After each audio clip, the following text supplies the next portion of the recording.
All right, with climate change, what's the process and the tipping point like? Well, imagine if the climate of the Earth is a huge, complicated mousetrap or Rube Goldberg machine that's designed to water your plants, feed your fish and your hamsters, and turn your thermostat up and down so that the room stays a nice, comfortable temperature. Now, imagine the whole machine is powered by the heat from a bunch of burning candles, kind of like some German Christmas toy. This whole intricate system is running beautifully. Your plants and pets are thriving, and the room is nice and comfy. It's been like this for most of your life. But one day, one of the candles gets blown out and the machine starts to malfunction. Maybe the plants don't get watered as often and the pets don't get fed so often. You don't really notice this because the machine has always worked. And even though the room doesn't quite feel as comfortable as it used to, chalk it up to other reasons like you cooked or there's hormones kicking in or something.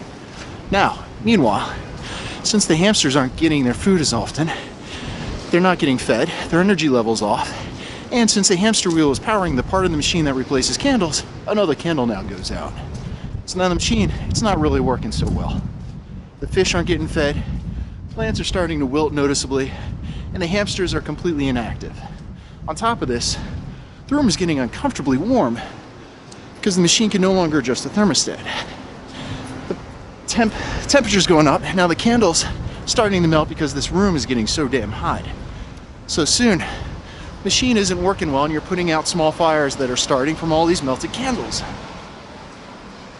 You got some little cactus plants that have survived, and there's no doubt microorganisms that are eating all these dead fish and plants. Some mold's growing and some flies have gathered. So life hasn't been wiped out entirely. It's just a different form of life because of this new, different, unintended environment. You can try to fix the machine, but you can't because you're not the one who built it. And it's incredibly complicated. Intricacies on top of intricacies going down to the microscopic level. It's way beyond your pay scale. So now this place that you've lived in your entire life is uncomfortably hot. It's got bugs, mold, and this really funky smell. You can't live there anymore. So you pack your stuff up and you go to leave. But when you open the door to leave, you notice there's nothing there but an inconceivably vast and dark expanse with no oxygen or heat. There's nowhere else you can go. So, at this moment, we're at the point where the second candle is burned out. The hamsters are still pretty active, fish are still swimming around, and only the most sensitive plants are showing signs of wilt.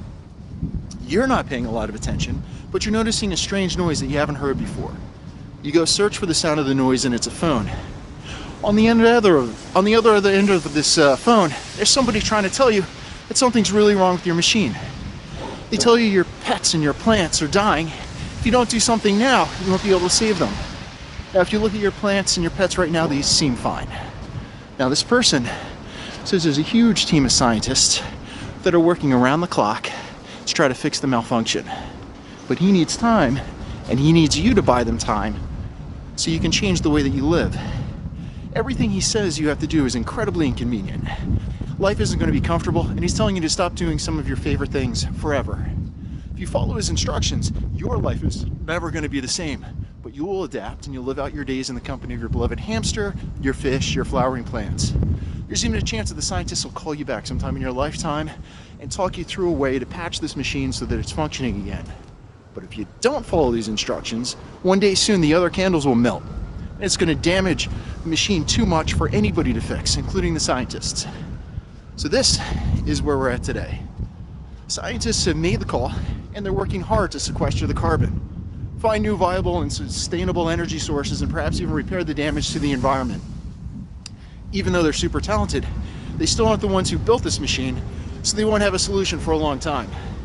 They're asking us to change the way we live to buy them some time. If you want to watch the movie Apollo 13, it's a really good story talking about the balance between society and scientists in solving this climate crisis. So stay warm and keep reading.